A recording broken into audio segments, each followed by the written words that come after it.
Magic 1069.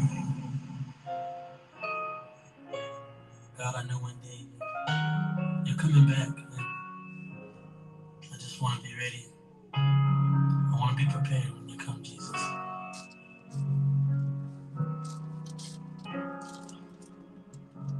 We expect you anytime,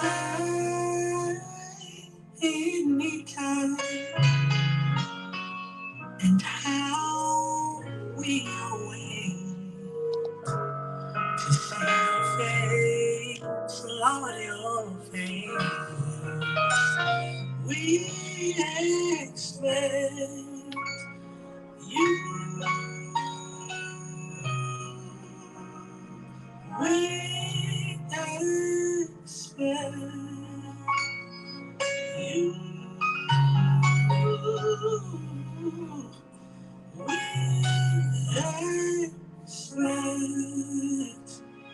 you.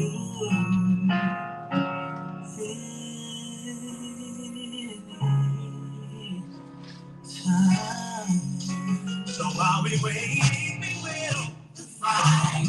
Keep the fire burning. The wheels, not only keep the wheels turning. Praise is ringing in our soul.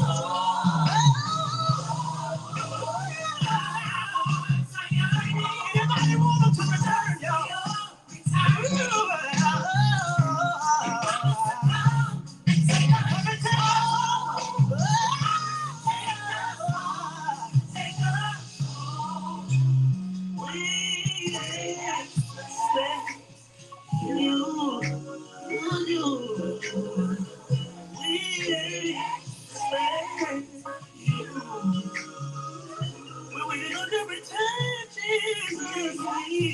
We expect you,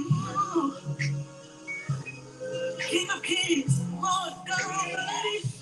We expect you. Waiting on you, Lord. Oh, we expect you. You.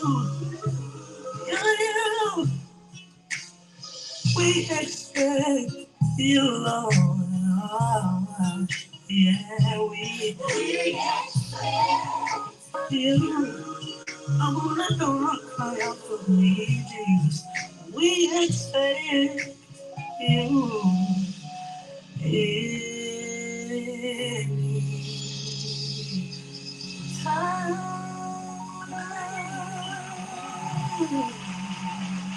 We expect you, Joshua Rogers, right here in the Praise Party with me, your girl, Christina V. Wishing you a blessed, beautiful Wednesday morning. How you doing? How you living? How is life treating you? So Mother's Day is literally right around the corner.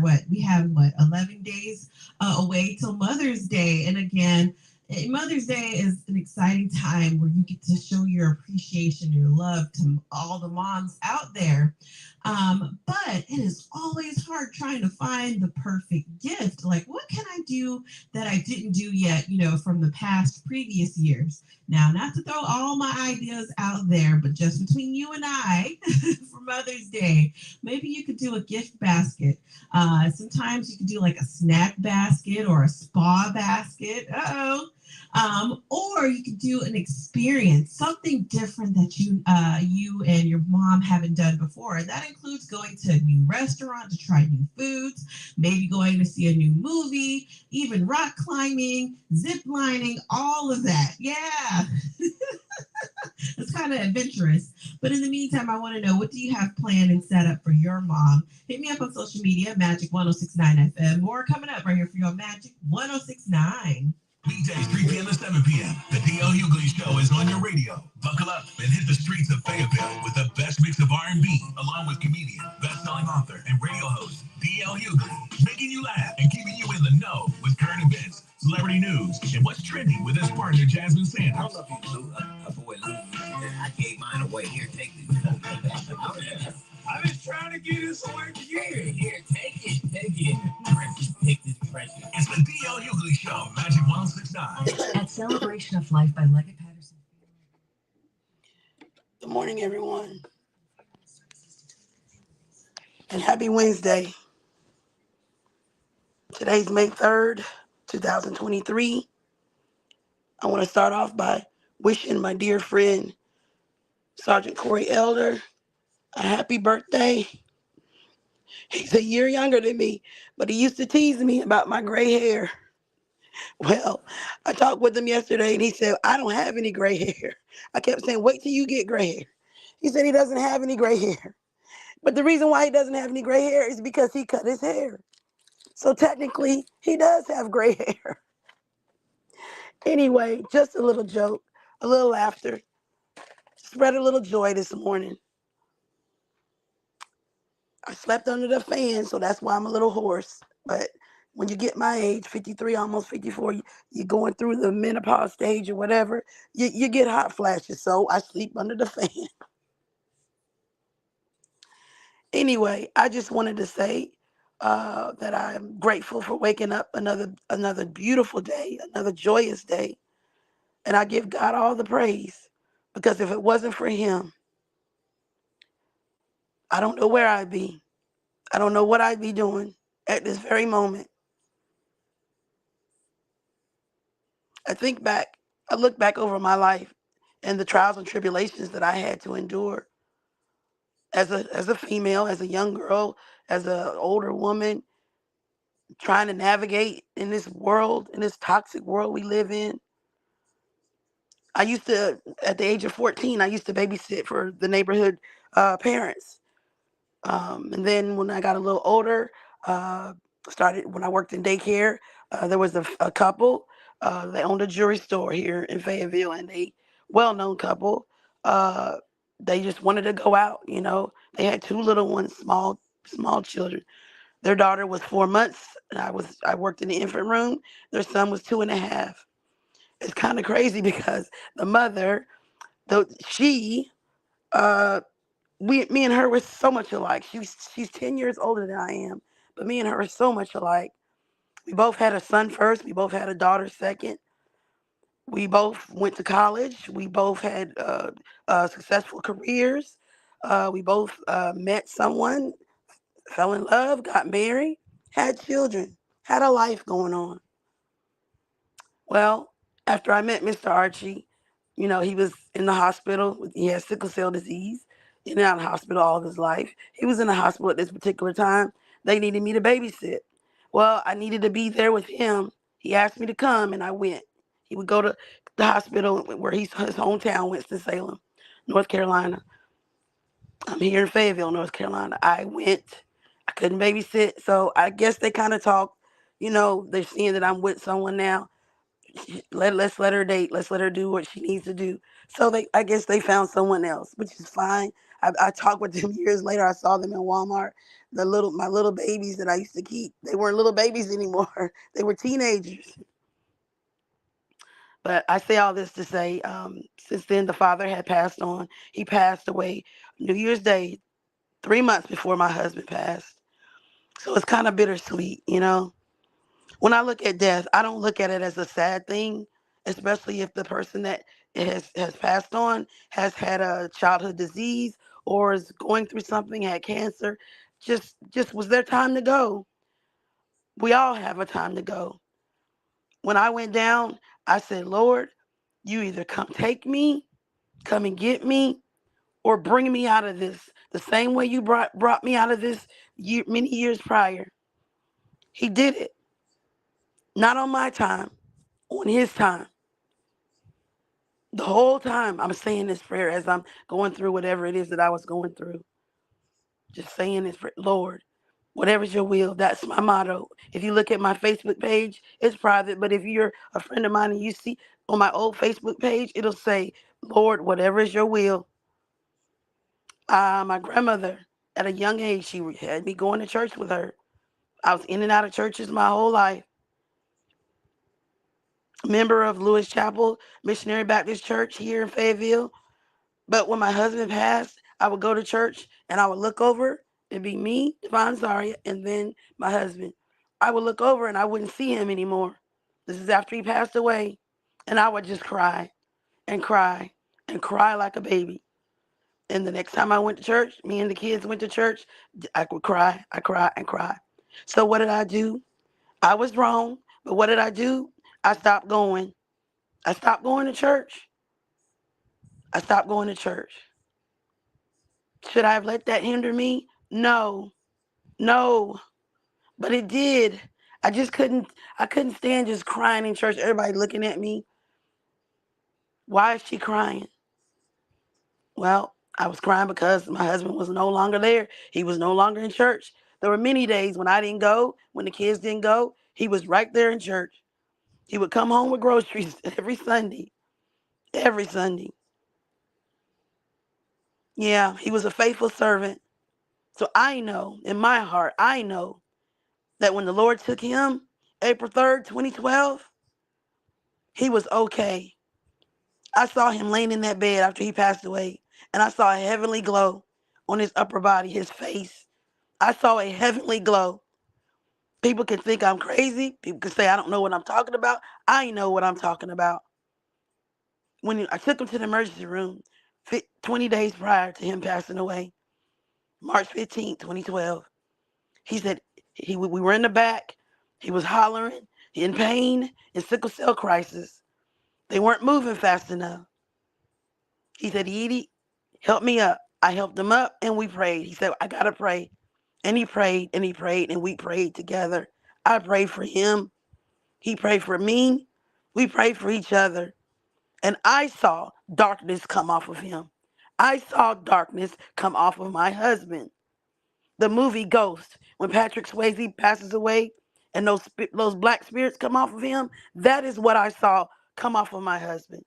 People can say I'm crazy. I don't know what I'm talking about, but I know in my heart what I saw and what happened. Well, April 3rd, he goes on to be with the Lord, 2012. Me, people say, oh, she's still grieving her husband. Heck to the no. You don't know me. You don't know my faith. You don't know what I believe in. I believe in a higher power. I believe in God, our Heavenly Father, up above. Jesus, that's who I believe in. When my husband was slipping away, there was nothing we could do to stop it. I hollered, Jesus, Jesus, Jesus. I hollered that over and over and over again.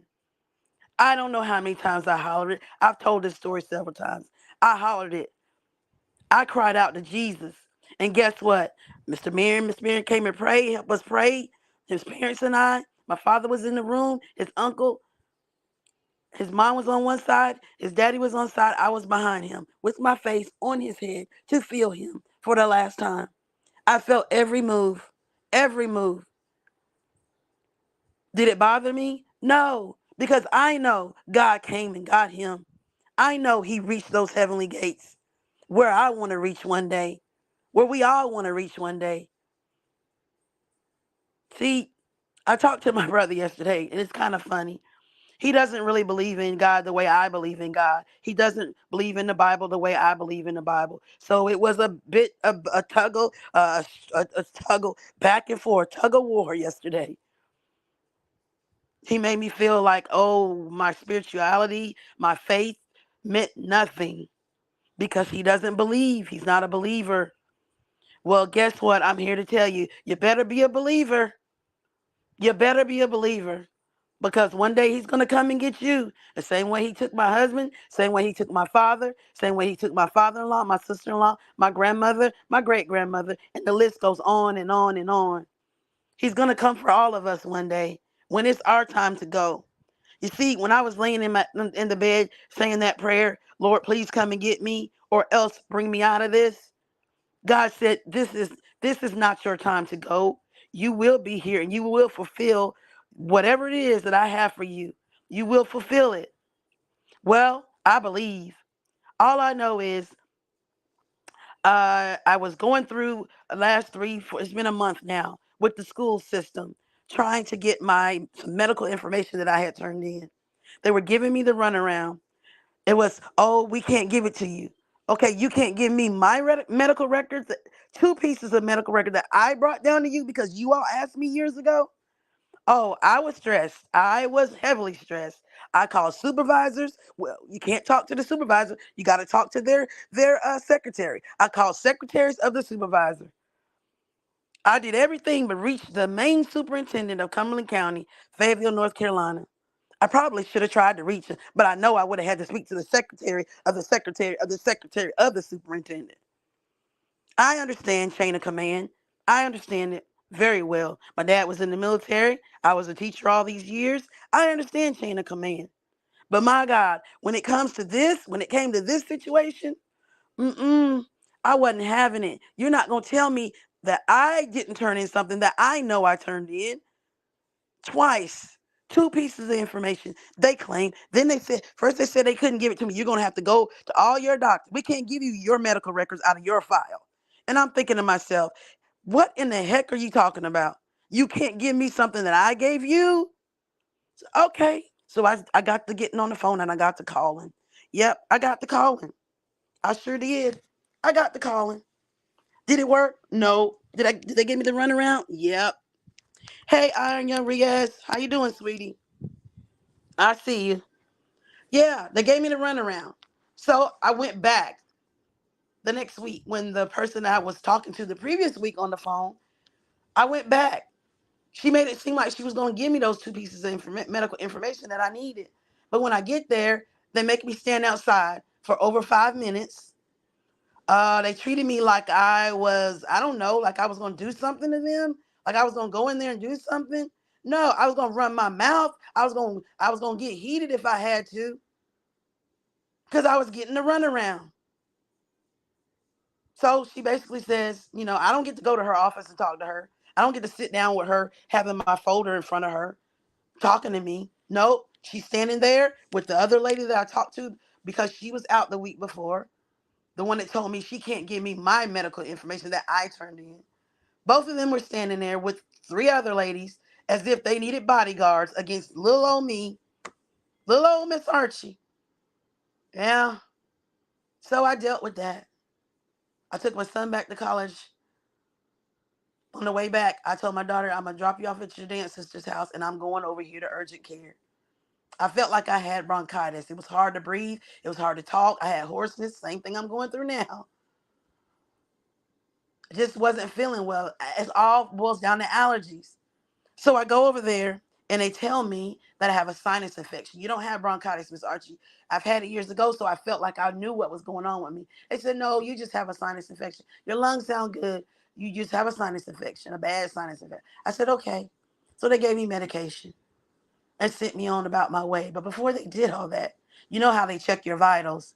Well, when they checked my vitals, my blood pressure was 180 over 102. I'm not thinking nothing of it. The nurse, she said, oh no, this is too high. So when the PA came and talked to me, she said, yes, this is too high and you need to see a doctor immediately. So after I left, after I got the medications they wanted me to take, all that going on, I went to the place where I normally go. Well, because I hadn't been there in 3-4 years, I got kicked out of the system. Basically, I had to come in as a new patient. So they said they couldn't see me right then and there. They said either go back to where you were, next care or urgent care, or go over to the emergency room. So the emergency room was right down the street. It was closer. I should have went the next care, back to the urgent care. Nope, I went to the place that was closer. Why? I don't know. In the past, the most I've ever spent in the emergency room at that hospital was maybe 6-7 hours. Nope, not this day. That day I spent from 9:15 that morning till 9:30 that night when they finally sent me to the back. After raising my voice, ranting and raving, having the whole lobby laughing and carrying on, telling them they need to feed me because I hadn't eaten all day because they said I couldn't eat till I see the doctor.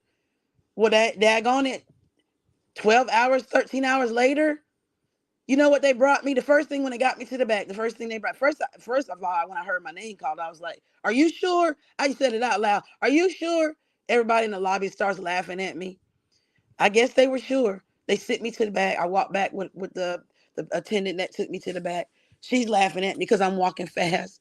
I was called Speedy Gonzalez in high school. I walk fast. I got to get to where I'm going. I don't want nobody bothering me, nobody looking at me, nobody talking to me. I got to get to where I'm going. So she walks back there with me. I tell her the story about when I used to teach. They used to pick on me at the school. They would call me the mother duckling. And all my ducklings, all my students in line behind me were walking just as fast as Miss Archie. Yep. So we get to the back. The first thing they do is bring me something to eat. And it was the best tasting food ever. I sent my daughter, I got her on FaceTime and I was talking to her and I showed her the food. She said, "Ooh, that's bland. It don't got no seasoning in it." I said, "You know what? I don't care.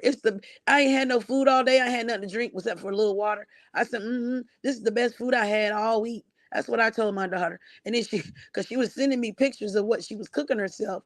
For breakfast, she had pancakes. For lunch, she had a Stouffer's microwavable. I put it in the oven. She puts it in the microwavable chicken Alfredo little meal. And then for dinner, I think she said she had 2 hot dogs. But she sent, mind you, she knows I can't eat, but she's picking on me, sending me pictures of what she's cooking for herself. But also, mind you, when I cook for her 2, 3 times a day, depending on whether she's in school or home on the weekend, my child don't help me cook. She helped me cook once or twice because I had to ask her. I call her name. She keeps the door closed. She was locking it, but she stopped locking. I told her she better quit locking that door. Anything can happen. So she keeps it closed or pulled to. I have to go knock on the door, yell her name out for her to hear me.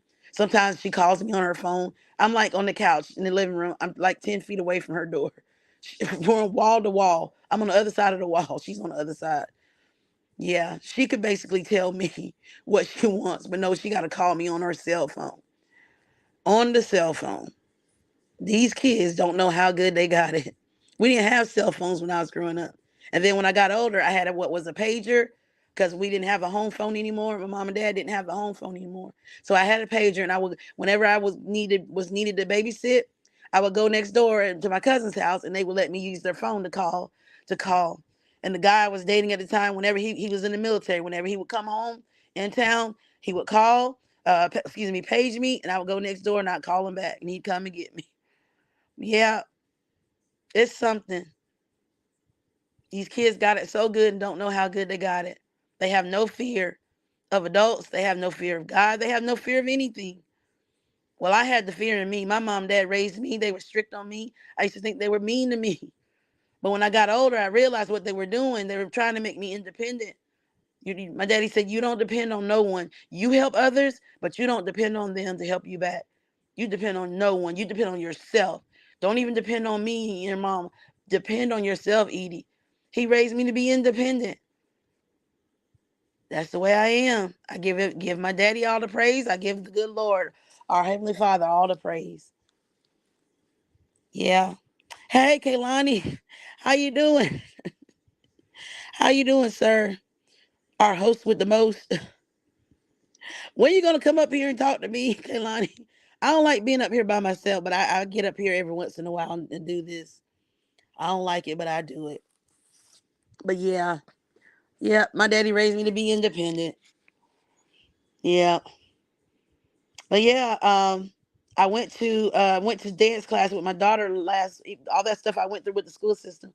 I went and I found it took me 2 weeks, but I had the one piece because I went to my gynecologist where I had a hysterectomy. She gave me that one piece I needed, a Family Medical Leave Act that they claim is not in my file, mind you.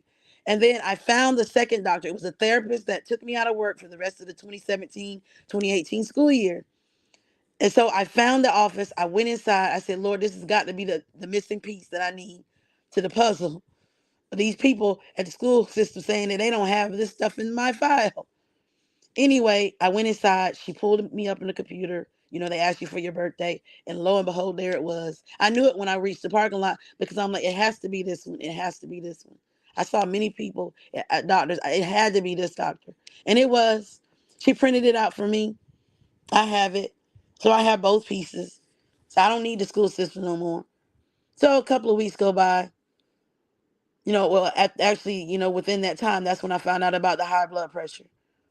So they put me on blood pressure pills for 30 days. I'm looking at these pills like I don't want to take these pills. I don't like taking my iron pills. I'm anemic. I've been anemic most of my life since, you get your cycle as a teenager. Yeah, you lose too much blood, so you're anemic. And I have a condition called thalassemia. It's not sickle cell disease, it's not sickle cell trait. My children have the trait because of my husband with the full disease. It's a blood disorder, basically. That's why I have anemia. Had anemia all my life. Yeah, you have to take iron pills. You have to eat foods with highly with iron in them. Well, there was liver and there was beets. No, I think Brussels sprouts too. My mama tried to make me eat. She tried to force me to eat it. Edie said, I'm not eating this. Even though I needed it. She would smother the liver in gravy with onions and she put it over rice. I still wouldn't eat it. So she put some ketchup on it. Why did she do that? When she put that ketchup on that liver, I went in the bathroom and made it come up. I sure did. I did it so she would leave me alone, trying to make me eat this liver that I heavily needed, but I didn't want it. So she did it with chitlins before. She tried to make me, because my dad's from the country, Elizabethtown, 30, 40 minutes down the road. She wants me to eat these chitlins, and I'm like, mm-mm. The smell of them when they're cooking in the house, it makes me want to. So I leave the house. I would go next door to my cousin's house whenever my mom would cook them. So one particular day, she tried to make me eat 'em, and she put ketchup on the same thing she did with that liver. What did Edie do? She went in the bathroom and yep, I sure did. I was trying to tell my mom, I'm not eating this. Quit making me eat this. Quit trying to make me eat this stuff. Putting ketchup on it, try to make it taste better. I'm not eating it, and I didn't eat it. She tried to do it with pig feet. I don't want no pig feet. I'll eat sausage. I'll eat bacon. I eat ham, but I'm not eating no pig feet, and I ain't definitely not eating no chitlins. Chitterloins. Ugh. Yeah, that's what my mama did. I remember growing up, I thought my parents were so strict, so strict. They wouldn't let me go nowhere. I couldn't go to the baseball game, football, basketball. Mm-mm. My senior prom, my dad threatened to take me. He scared the heck out of me. He said, I'm taking you to your senior prom. I looked at him like, what in the world? But luckily, my friends and I, my girlfriends, it was me, Francis, and another girl, we went what was called stag. We went by ourselves. Well, when you go stag, this was back in 1987, the year I graduated from high school, 71st High School, Fayetteville, North Carolina. You go by yourself, and then when you get to the prom, you see other people. There's other people there by themselves, and then we had the time of our life. I didn't have to have a date. We went by ourselves, and we danced and had fun. It was better that way. It was more fun to me that way than having somebody hovering over you. Got a date and they looking at you, you looking at them, and you can't dance with this person or dance with that person. We had the time of our lives. We went to dinner. Her daddy had got a limo for us. They took us to dinner, and then we went to the prom at the NCO club on Fort Bragg. And then we went home. Other people went to the after parties or whatever. No, I knew I had to be in the house by 12 o'clock midnight or else. Simi McKoy, my daddy, military, Army 82nd Airborne, he was not going to have that. So he had already threatened to take me to the prom. I was not going to be late. I was in the house by 11:30. I sure was. I took my prom dress off that my mother made for me. Mind you, my mother she used to sew. She made my prom dress. It was a white silk dress, top, and it looked like a top and skirt, but it was a one piece. She had the little spaghetti strap, and then she made me a lace jacket, long sleeve jacket to go with it. My pictures and my hair, my makeup was done by my aunt Rosemary and her friend at the time. Yeah, my aunt Rosemary, she's passed on. She passed away last year. I didn't realize my auntie had sickle cell disease all those years. I knew she had been in a car accident. 18 wheeler hit her car, and she had a scratch over her eye, a permanent mark over her eye, and she had to get a hip replacement. And I knew she was dealing with stuff with that, medical reasons for that, medical problems with that. But I did not know she had sickle cell disease like my husband. Well, she lived to be 60. See, my mom's in her, so she lived to be around 70. So she lived a long time. Whereas my husband, they told him he wouldn't live past 25, which he did. By the grace of God, he lived to be 41. I was 42 when he passed away in 2012. But yeah, so I go to the prom, and then I look at my daughter 2 Fridays ago. Well, not this past Friday, but a week ago Friday. She went to her junior prom, not the senior. See, she gets to go to both. She went to her junior, then the next year she gets to go to her senior prom. See, she don't have her daddy here to say that to her. I'm gonna take you to your prom. She don't have her daddy here to say, you're not going with that boy. You better go with these girls. She don't have that, but she had mama. So she gets she finds a dress. Sheen is the place that she buys her clothes offline. They're really good, very economical, cheap. You get stuff your clothes for cheap. So she orders this dress. You see, she's in love with the color green. She's got her book bag's green. Her little her little pouch that she holds all her pencils and crayons in. It's green. Everything's green. So she found a pretty green. I call it royal green or hunter green dress. It was $28. Well, we didn't order it right away. We waited almost a week, so it went up to like $33. This dress, when I tell you, it looked like it was over $200. That dress was $33 when we bought that dress. So it got shipped here and it was a little big on her. I told her you might want to go a size up in case it's too small. If you go up a size, we can get it tapered. And that's exactly what we had to do. One of the dance moms, we took it to her and she tapered it up for her. And she found some shoes. Well, the shoes she wanted were black and gold. They didn't go with this hunter green, this royal green dress. I tried to tell her, but of course, teenagers think mama and daddy don't know nothing. They think mama don't know nothing. She didn't go to school. She wasn't a teacher. She don't know nothing. So she argues with me in the store. She walks away. So I see this lady come up with her daughter. She was doing the same thing, getting some prom shoes. And so I see the lady, and so I talk to her. I say, "Can you talk to my daughter? Can you tell her, please tell her these shoes don't match with this dress?" And so when she came back around the corner, the lady talked to her. And we helped her find a low heel, like an inch and a half heel. No, she didn't want that inch and a half heel. She didn't like the shoes. They go with the dress. They're metallic. They go with the dress. She didn't want it. She could have got it in gold or silver. No, she didn't want it. So we looked up. I looked up and I found the same type shoe, but had a higher heel, about a 3-inch heel. And so she wanted that. She took those. It wasn't the gold, it was the silver. She took those and we bought those shoes. Lo and behold, I'm looking at my child. I went for the 1.5 inch because she's never walked in heels before. And I know whenever I've tried to walk in heels, I can't do it. If you're not used to walking in them, you're gonna fall, trip, or you're gonna slide. You ain't gonna walk normal like you're supposed to. You gotta learn how to walk in heels. You gotta learn how to stride in those heels, or you will fall, slip, trip up. Yeah, all that going on. So, she got those 3-inch heels. It might have been 4 inches. I don't know. I know I put my foot in them and it hurt my arch. I'm like, oh, heck to the no. I can't wear these shoes. I don't know how she going to wear them, but she wore them. But it was funny because after I picked her up and we got home, she ran around the car, ran around the van like 3 times. And she said, my feet hurt. I said, I know they hurt. Yeah, she wanted them heels, but she don't got an arch like that. She ain't never really walked in heels. So I knew her feet were going to hurt. So I laughed at her. Yep, I laughed at her. But yeah, she got to go to her junior prom, and she had a good time. The only thing we took pictures beforehand. One of her dance sisters, who's a little 3 years younger than her, she did her hair and makeup. So I was going to get her to go to my hairdresser, but no, I would have to pay for it, which is fine. But my daughter said, no, mama, I do my own hair. She's been doing her hair since she's 12, 13. She has natural hair. She's trained her hair. Her hair's down her back longer than my hair was all those years. Because she trained it herself. I said, you're going to be I cut all my hair off. My friend Brenda, I let her cut all my hair off. I'm going to start all over. I said, I went natural. You used to get perms. We used to have scabs in my hair where the perm would burn my scalp. I said, no, I'm not going back to that. So my hair was uneven. So she cut it all down like an inch and a half.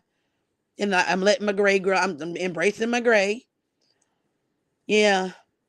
So I told my daughter, I said, I'll pay you to do my hair instead of going to the hairdresser. She said, Mama, I don't have time. I said, what do you mean you don't have time to do my hair? I'm your mother.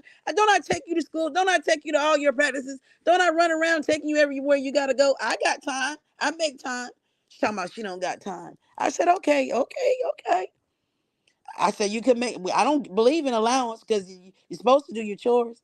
When I grew up, we didn't have allowance. We did our chores. I said, but I'll give you an allowance to do my hair. No, Mama, I don't have time, is what she told me. I said, okay, she ain't got time. She got to wake up in 15 minutes, 14 minutes, 6 o'clock. I wake her up at 5:30, but she lays around for 30 more minutes. I used to do that. It made me wait late for work. Not doing that no more. I'm going to get up at 4:30 at the latest, say my prayers, do my exercise, maybe 15 minutes of exercise, and then I'm getting ready for work. Getting ready for work. Come August, I will be teaching again. for 5 years, maybe 6, maybe 7. I got to get my full retirement. I'm not going for half, which is 4 months. Nope, 4 months. No, I'm going for the full. 5 years is what I got to get him. I can do it. I can do it. So I was at the studio last week, my daughter's dance studio. I saw one of the dance moms who's a assistant principal at one of the elementary schools here. I told her, she said hi, we hugged, she hugged me, hadn't seen her in so long, and we talked. And I told her that I was looking, looking at going back because of the situation with the school system about my retirement and so forth. Well, when I was down there, well, no, not when I was down there, the other day, which was, I think it was last Thursday or Friday, I actually called the retirement lady, which she's the lady I should have been talking to all along. I wouldn't have went through all that stuff. High blood pressure up high. That's probably why I don't have high blood pressure. Never have. It's because I was heated. I was so mad. I wasn't gonna do nothing to those people, but I was highly mad at them, and of course, it made my blood pressure go up. But I'm taking the pills to get it down. I got swelling going on. I got to get all this off of me. Yeah. So when I talked to her, she said, you were on payroll the rest of the 2017-2018 school year. Therefore, they're telling you wrong. They're telling you got to go a year and 11 months, which is basically 2 years. No, she said 4 months as a full-time employee, not teacher, mind you, a full-time employee, whether that be janitor, bus driver, teacher assistant, working for the county. It doesn't matter. If I get a job working full-time, I would only have to work 4 months to get half of my retirement. Well, I'm thinking all these years I did this, ain't no way I'm going for half. And then she told me 5 years if you want to get full time, which full time retirement is 25 years, half time is 20 years. I was that close to getting the retirement, but I couldn't get it because I needed to finish out my time.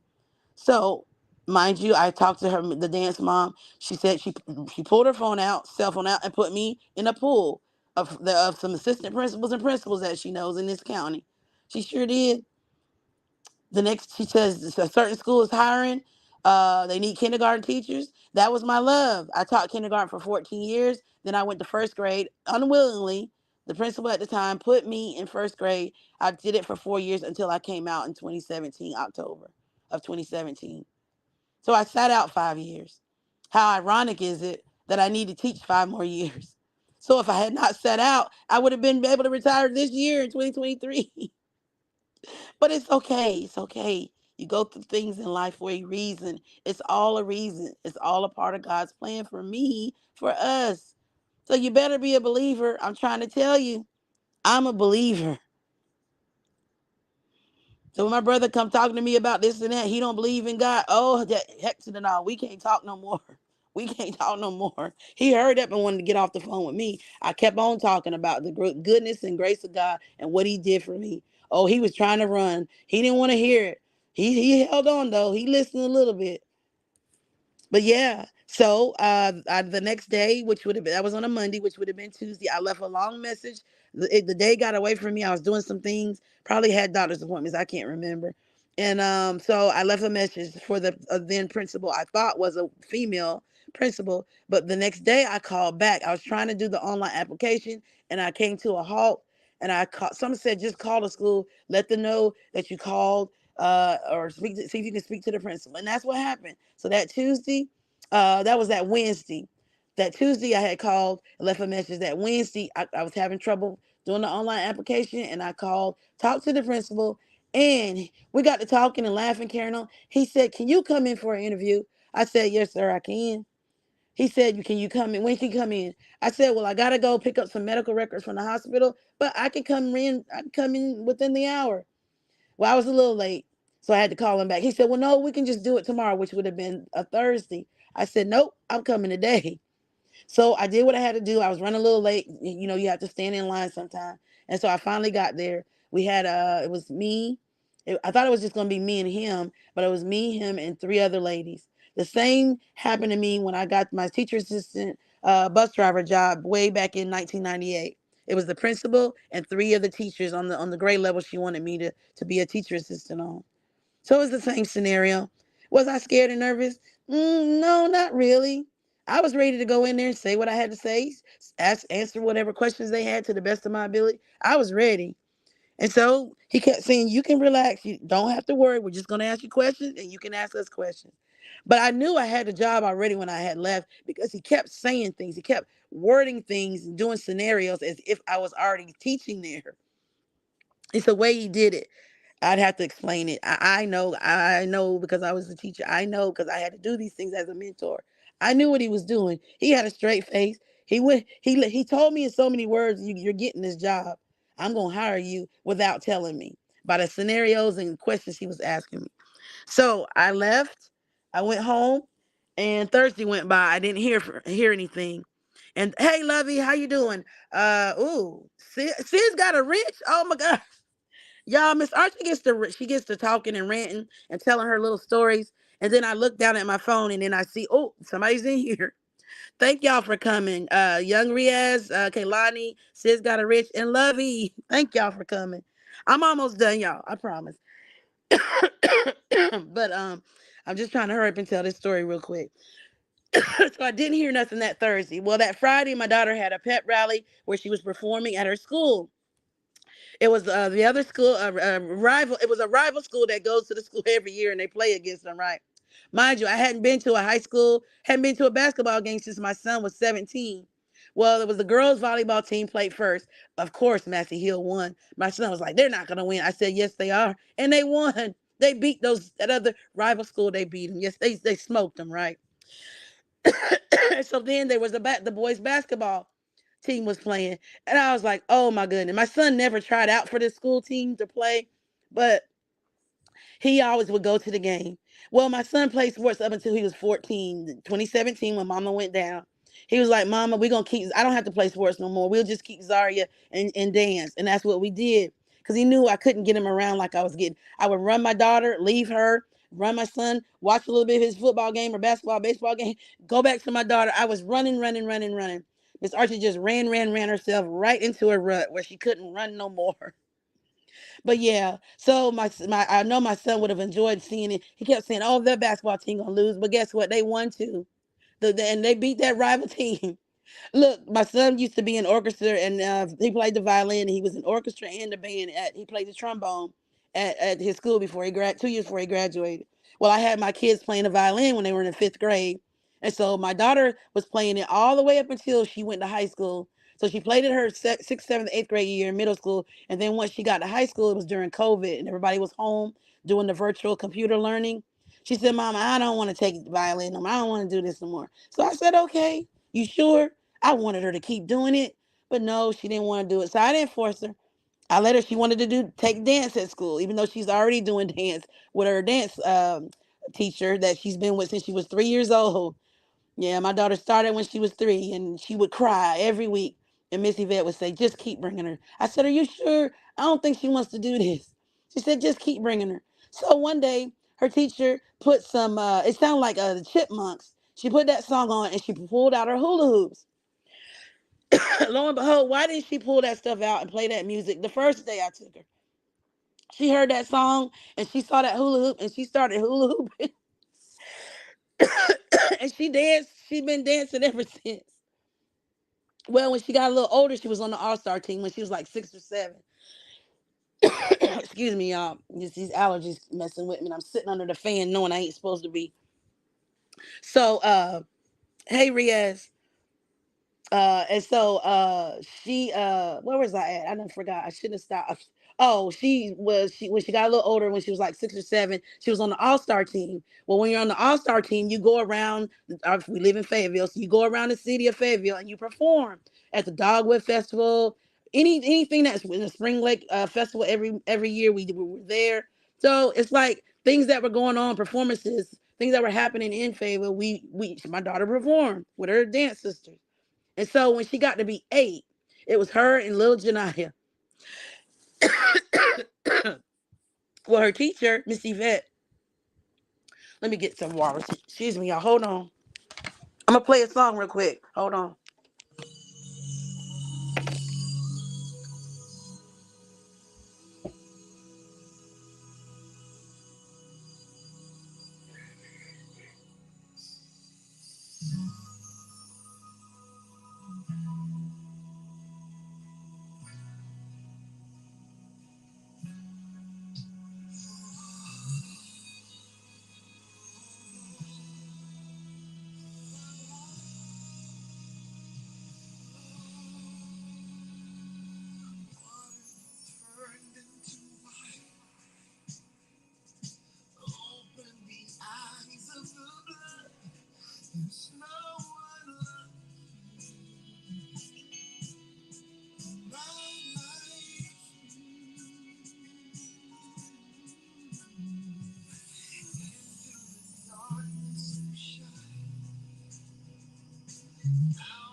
Yeah. It's in my drawer. You're talking about the ones you had that I gave you before? Okay. I'm talking to you. Talking to you. Uh-oh. Hold on, y'all. Right on time. I got to let y'all listen to this real quick before I finish my story about how I got my teaching job back. But I listen to Steve Harvey every morning, so I want y'all, it's like a 10-15 minute, okay? It's not very long. He does this inspirational quotes or whatever, tells you a story, and then he plays a song like 10-15 minutes, and then I'll get back to talking.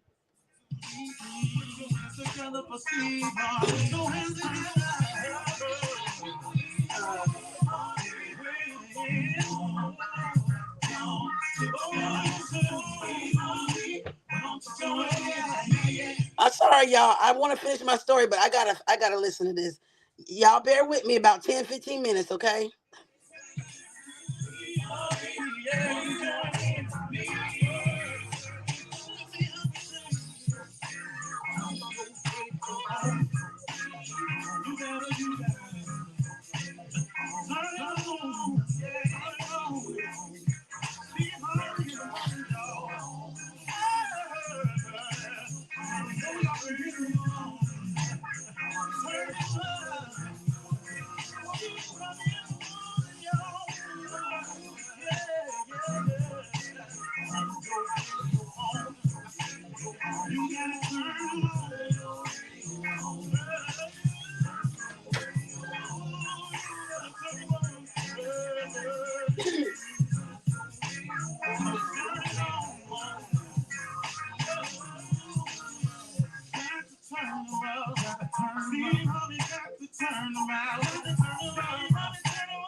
I sure will. Good morning, everybody. Y'all listening to The Voice. Come on, dig me now. One and only Steve Harvey. Man, oh man, got a radio show. Yeah, I do. God's so big to me, man. I just have to tell you about it. I can't help it. It's rather obvious to me how big, how good God is. He's absolutely tremendous. He's off the chain. You know, man, I want to share something with you today. You know, if you're out there, start your mission today. Why don't we all decide together? Better yet, let's just kill that because you don't. Just individually. Look, you listening. Everybody's got something that's on the table that they haven't yet attacked yet. What are you waiting for? Start your mission today. Stop the procrastination now. And if you allow if you allow procrastination to set in, then that allows then, which is a weakness, you know, but that allows the devil then to just really do his thing. because an idle mind is the devil's playground. So if you ain't working on your goals, dreams, aspirations, or visions, you just waking up seeing how today gonna go, or the devil, he got plenty for you to do. See, but if you get your mind right on your goal and your focus and your purpose, then you can go on about your business. Then when the distraction comes, you can catch yourself.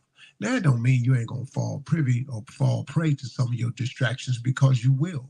But you will have a goal in mind, an aspiration that makes you go, hold on, man, I got to stay focused here, because what I really want, where I'm really trying to go, the thing that I'm really after, this new little thing that's being introduced, this don't fit into the equation. Man, let me keep it moving.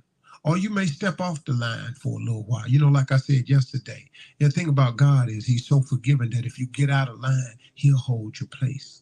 See, that's the real cool thing. A lot of people will do that for you too. Like I said, if you're at the movie theater or you're at the amusement park and you're in a line and you forget something, if you politely ask the person behind you, hey man, I got to run to my car, left something, would you hold my place? Most people will say, fine, yeah, go ahead. And when you come back, they don't have a problem. See, your problem is you want to get out the line, go do something, then come back and just get up in the line further up than you were, or cut somebody. Now you got a problem, because see, everybody looking at you now like, oh, whoa, partner, where you come from? You know, the lines start back here. But see, the thing with God is God don't do that. God don't say the lines start back here. God holds your place. When you make a mistake and you fall off the line, God holds your place. But if you ain't got no dreams, aspiration, if you ain't got no place, what he holding for you?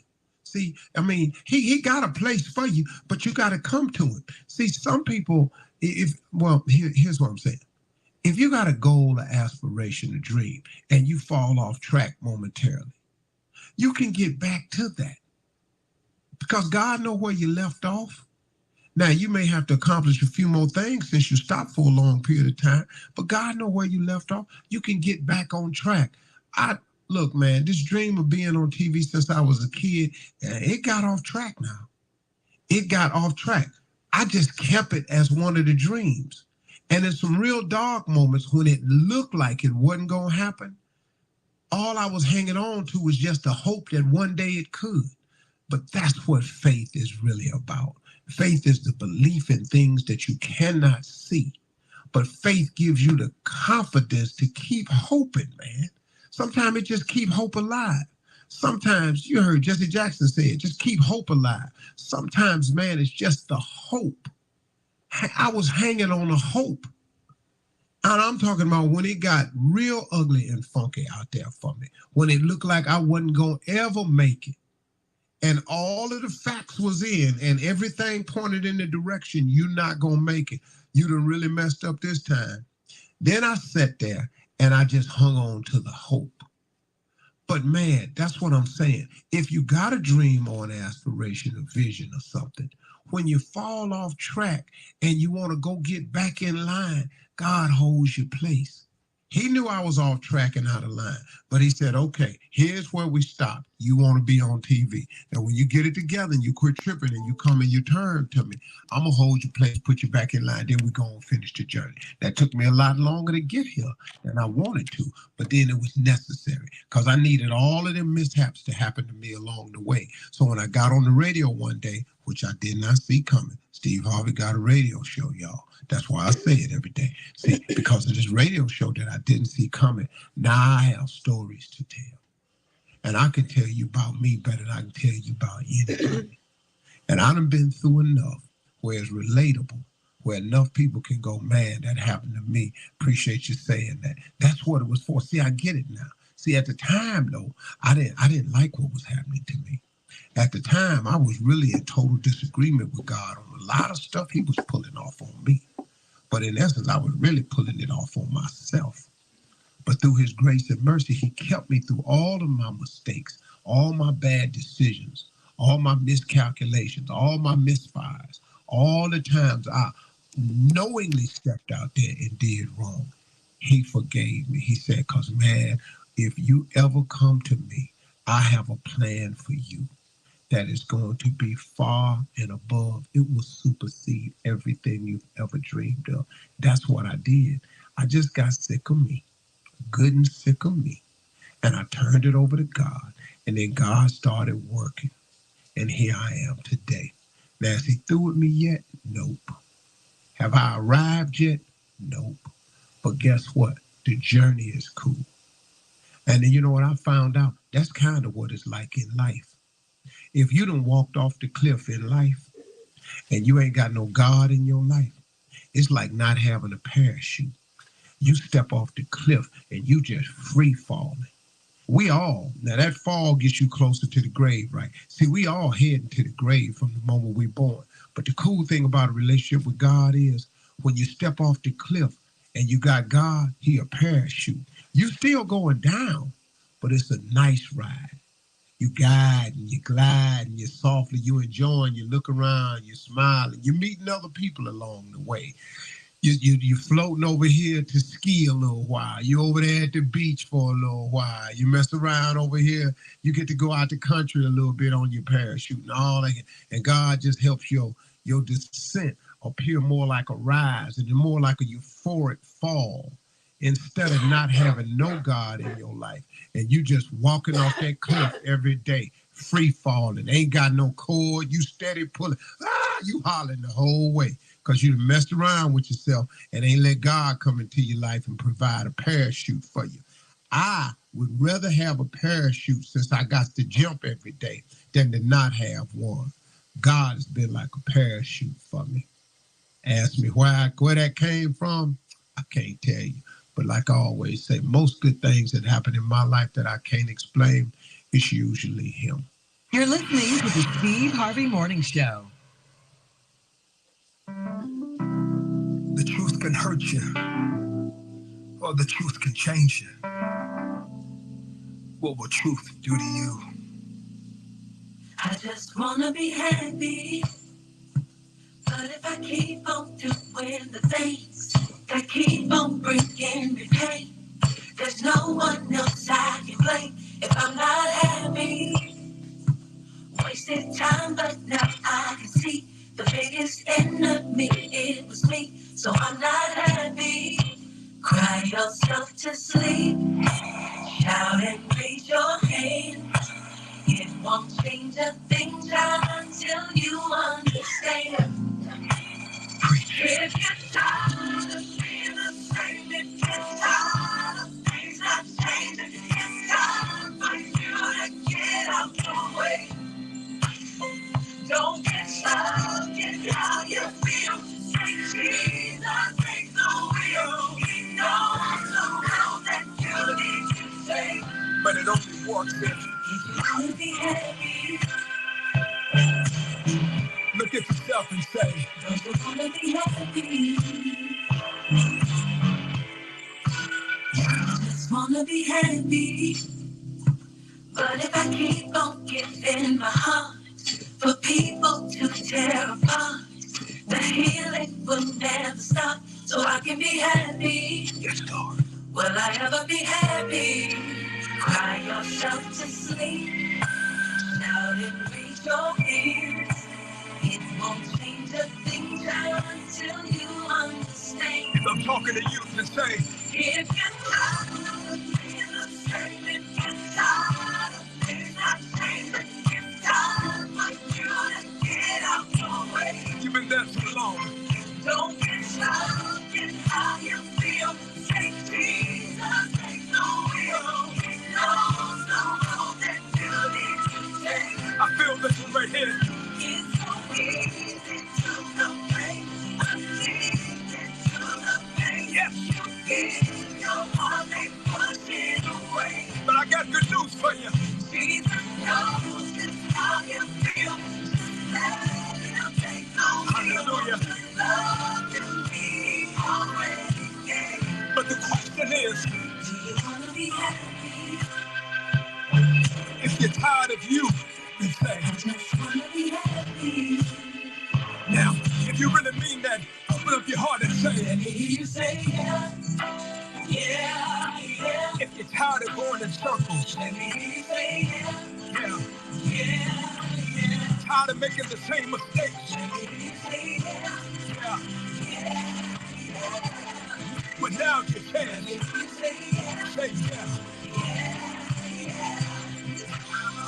If you're tired of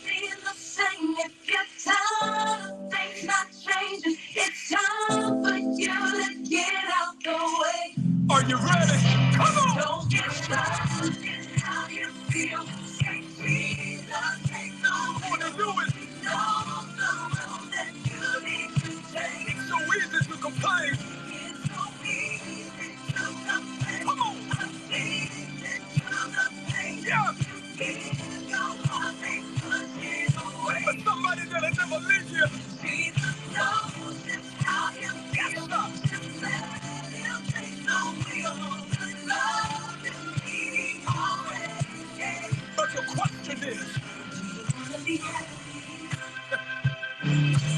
Took a long time, but I'm ready. I just wanna be happy. Thank you, Lord. Every day, ask yourself. Do you wanna be happy? Yes. Pull over. Let him I drive. just wanna be happy.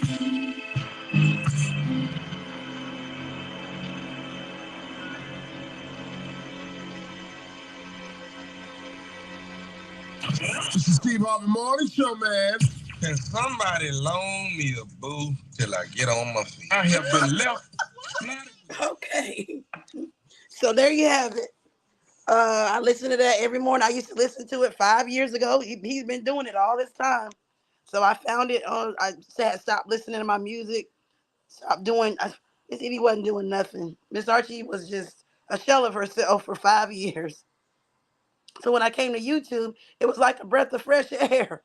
And I don't know. I guess everything that happened, it kind of pushed me because I got madder and madder at the way things were going or how I was being treated or how they were portraying me to be. And I know I'm not that person they were saying I was. And so I guess that was the push, the final push I needed. Oh, Wilkes trial. I was happy Mrs. Kinney gave me the Wilkes trial because I was able to talk. I was able to get my side out. I was finally able to get my side out. But anyway, so I listen to that, like I say, every morning. He does it Monday through Friday from 6 to like 6:15. Like he does it maybe 10, 15 minutes at the most, 15 minutes at the most. But yeah, sometimes it's shorter, sometimes it's a little bit longer. And then he plays an inspirational song after it. Sometimes it's not a gospel song. He just plays an inspirational song after he says what he says. Yeah, his words of encouragement. So getting back to the story, let me go back and thank everybody who was here or is here. Young Riaz, Ein Riaz, Kaylani Management, Sis Got a Wrench, and Miss Lovey Star. I thank y'all for being here. I can't stay long. I had to get my daughter up for school. Then I'm doing a carpool situation to the end of the school year. So my little godchildren, I have to take them to school, and then I swing and drop my daughter off. Well, this morning, when I take all of them to school, I got to get on the road and go get my son from college. JJ, I got to go get JJ from college. My daughter is Thelma, and my son is JJ from Good Times, or my son is Roger, and my daughter is D from What's Happening. Excuse me. Excuse me. Yeah, I'm getting ready to live with the real Thelma and JJ, the real Roger and D. I'm getting ready to live with them for the summer. I told my friend the other day, I said, I might have to go away for a week. Just go. Now, I'm not even going to tell them where I'm going. When they get to arguing up in here and getting on my nerves, getting up under my skin, I'm leaving. I'm having my bag packed already. I'm going to pick my bag up. I'm going to quietly go to my car and I'm going to leave. Okay, my daughter's 17. My son will be 20 in June. I think he can take care of him and his sister while I'm gone. Maybe I'll just go for a weekend. But if they get to arguing up in here, I'm gone. My bag is already going to be packed. I'm gone. I love my children, but my goodness, when they argue and fuss and fight, I can't stand it. Now, me and my siblings did the same thing, but we didn't do it like these kids today. They be hitting each other. They be throwing stuff at each other. Then he'll say, Zaria, can you do my hair? Can you braid my hair? And then she'll do it. And he'll sit there and say, I'll pay you. Sometimes he pays her, sometimes he doesn't. I say, and then they'll go right back. I'll look in the room and she's braiding his hair. Next thing I know, when his hair is finished being braided, they're arguing again, fussing and fighting again. Why? Why? I looked up to the sky one day. I said, Donald, why did you leave me with these children? Why? See, he didn't get to see them as teenagers. He saw them as little. Had just turned 6 in kindergarten when he passed, and my son was 8 in the 3rd grade. So that's the last. Now, mind you, 2 days before he passed away, we went to visit, or let the kids come and visit, and because they had never seen him in the hospital. So the last 5 days of his life, a traveling nurse said you might want to let them come. So I let them come. They had seen him in having sickle cell pain crisis at home, but not in a hospital. My stepson, yes, because he took care of his daddy way years before I met him. But my two, no. So I remember him saying, Devon, he sat up in the bed. He had, or said what he had. He said, Devon, don't be playing that game. I said, see there? He said, don't be playing a game. And that's all my son does. He built himself a gaming PC. I said, how did you do this? He said, I watched YouTube videos. I said, well, I know a few guys on YouTube that have their own gaming, their own platforms, and they're gaming on the YouTube pages. He said, Mama, I don't need them. I said, they're nice guys. Well, what's wrong? Why you want to talk to them? He said, Mama, I know what I'm doing. I watch YouTube videos. That's how I learned how to build this gaming PC. And that's what he did. Lo and behold, my son, he spent his last $500 from his summer job. He works over there at Dairy Queen since he was in the 10th grade. So he spent his last $500 and bought pieces. He had those things coming to my packages coming to my house. Talk about, Mom, I need you to be home at such and such time, such and such day. I said, what you talking about? Or I got this coming, or I got that coming. I'm like, just boy, please, please, please. Why? Then he hollers about clothes, that he wants to buy clothes. Well, I said, well, then you should buy clothes instead of buying all that stuff for a gaming PC that your father told you don't be playing. Anyway, I left him alone because it's his money. It's not my money, it's his money. So I left him alone. I left him alone. And so where was I at? I forgot. Oh, I'm going to go pick him up from college. So when I drop them off by 8 o'clock, I will be on the road. I've already gassed up last night, or yesterday. So I will be getting on the road. But I got to get out of here because it's 6:20 and they'll be coming ringing my doorbell for me to get ready to take them to school. And then I got to take her to school and then I hit the road. So I don't like driving by myself. They know I don't like driving myself. Normally I'll wait till my daughter gets out of school. Then we go pick my son up. But this is he's checking out for the summer. So I'll be fine. I've done it. This will be my third time doing it. So I'll be fine. I'll just play my music and pray and keep on driving until I get there. And then he'll be driving. He can help me drive back. He don't know it yet, but he got his permit. We on open highway. He's going to drive back a little bit. I ain't gonna force him, and then this summer he will have his license. And my daughter, oh, lo and behold, she didn't take the class like he did. So I don't know. She might be 18 before she goes and gets a permit and gets her license. She don't want to drive. My son, he don't have the experience on the road. He has the classroom experience, but not the road experience. So we'll see how this works out. But I am gonna make him drive a little bit just to get the feel. It's open highway. He'll be okay. I'm right there beside him. He'll be okay. And then he'll be home. JJ will be home with Thelma. And Florida, with all my gray. We might have to take a little trip away from Thelma and JJ. So the slide was about praising God for the blessings. Oh, I forgot to tell y'all. So that Thursday, no, that Wednesday, I went to the interview. That Thursday, uh, I said, if I don't hear from him by Friday, and we were at my daughter's pet rally, I got a call from Cumberland County Schools. I'm like, uh-oh. And so I heard his voice. I had to leave outside because it was loud. The pep rally was going on. The games were going on. And so I was talking with him, and he said, we just want to offer you the job. I knew I had it. I knew I aced it because of the way he was talking to me. So you have to listen to people. You have to listen to the words they're saying. That's how I study y'all on YouTube. I listened to I looked at how y'all type. I watched y'all. And that's how I learned who the trolls were. It's all the same, y'all. It's all the same. You listen, you look, you listen, you hear. Yep, you see, you hear. Right? So I accepted. I was supposed to go to the job fair Saturday, the very next day. But I told the principal, I said, I don't have to go to the job fair now. My my friend, she cashed out me some money. She said, I want to treat you. She said, go to your son's barber and get your hair shaped up and then tell him to arch them eyebrows. I ain't never had my eyebrows arched. She said, tell him to arch your eyebrows. Okay, she gave me the money. So I did what she told me to do. I went, he charged me $20. So I still have $20 left. He charged me $20 to shape my hair and then and also to arch my eyebrows. And so I was ready to go. But see how God works? I didn't have to do it. I didn't have to go to the job fair because the principal already offered me the job. And I accepted. And I'm thanking God for it because it's in kindergarten. That's where I wanted to finish at my 25 years. I wanted to finish as a kindergarten teacher. The one principal took me out of it, which messed me up. Was part of the reason why I had to come out of teaching because I was stressed to the max. Being threatened to be written up because you had to go to the bathroom or written up because of the little small things. Like to, I don't know, intimidate me somehow. I don't know. But I was older than this person and I wasn't having it. Mm-mm. I wasn't having it.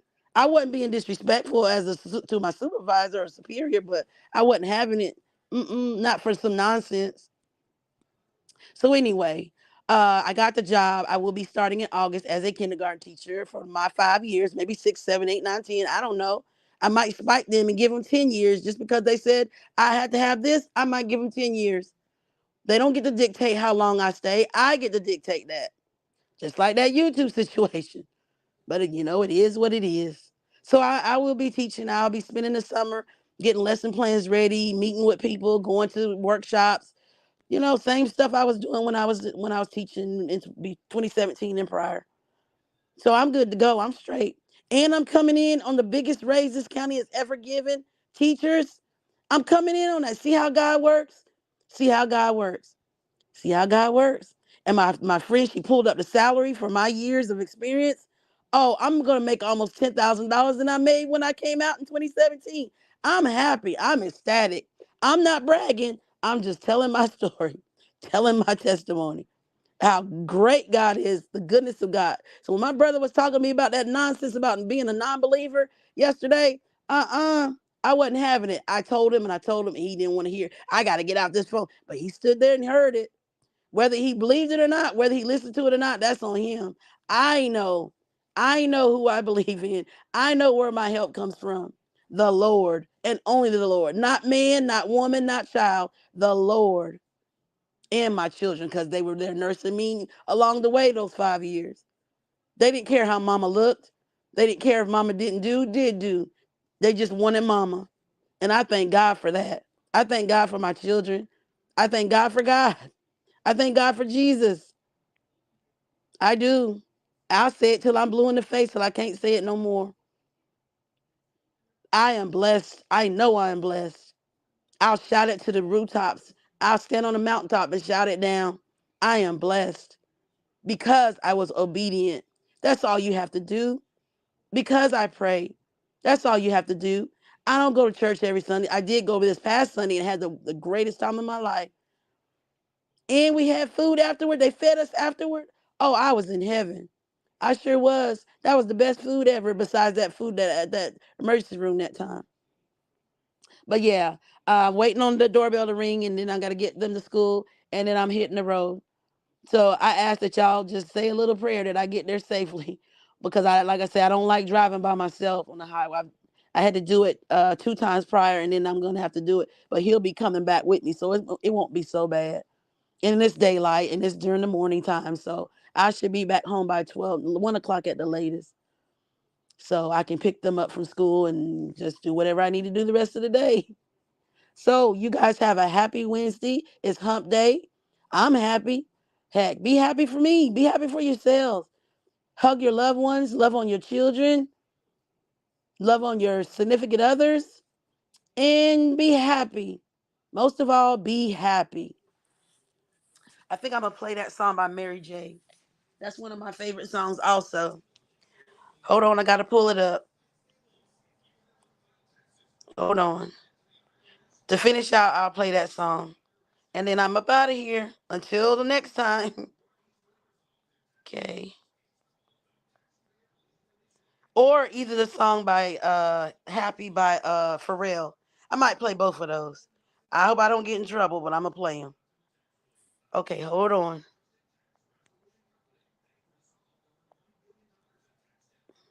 My apartment was so dusty, I felt sick all the time. Zaria, get the door. Cleaning service and it changed.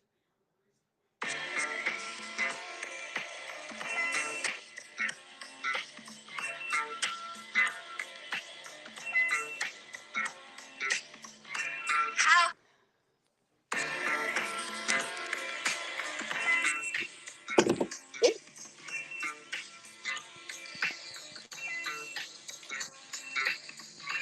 How can I love somebody else?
Okay, I'm gonna play Pharrell, and then I'm gonna play one more after that.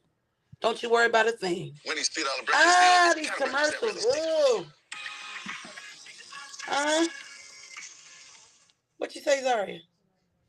You did say something. What did you say? I am doing your hair.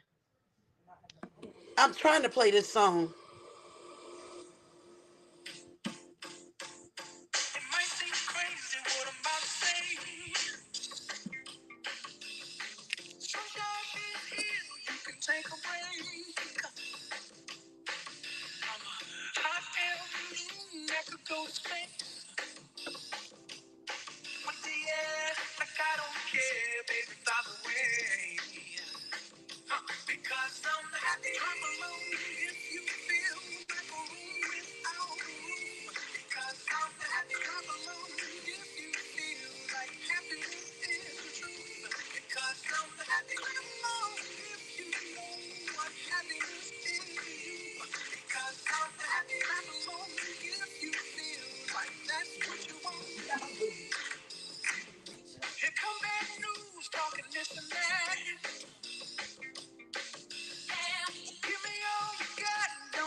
house and still having to bring your knees and pray. Cry out to the Lord. If you got there to help you, get your knees. Okay.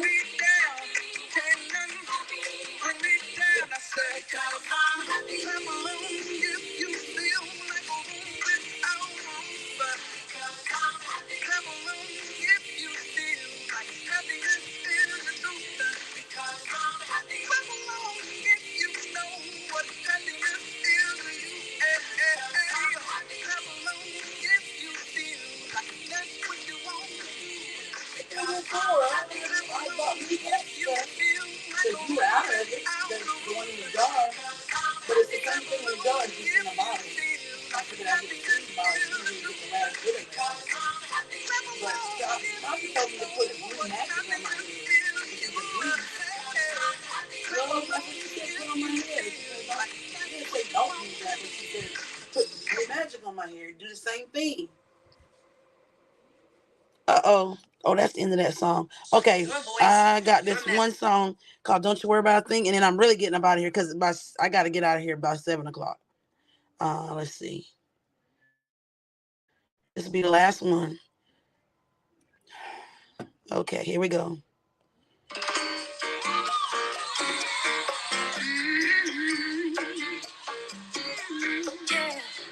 Everybody's got a thing, but some don't know how to handle it.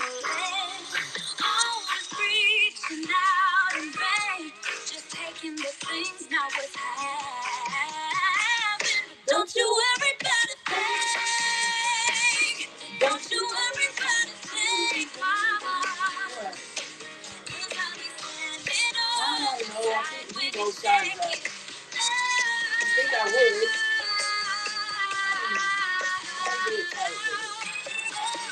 They say your style of life's a drag, and that you must go other places. Just don't feel too bad when you get fooled by style.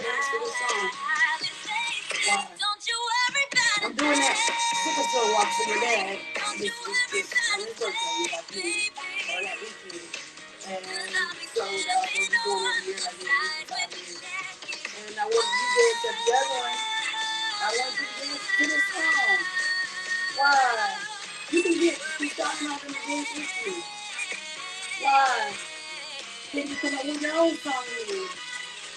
Why?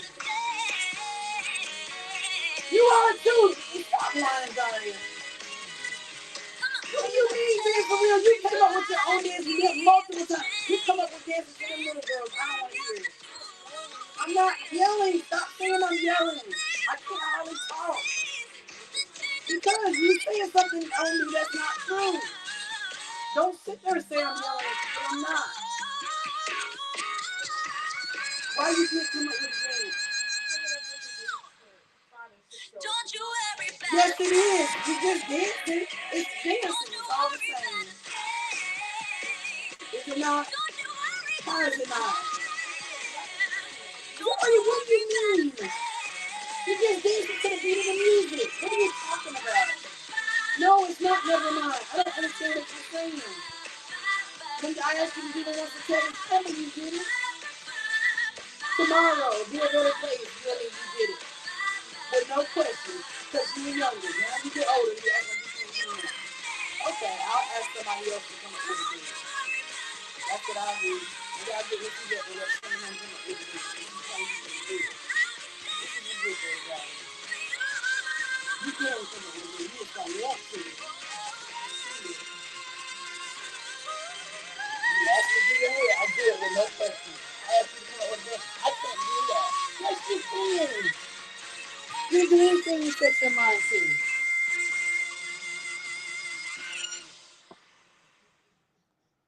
All right, I'm gone. Until next time. Bye. Have a great hump day.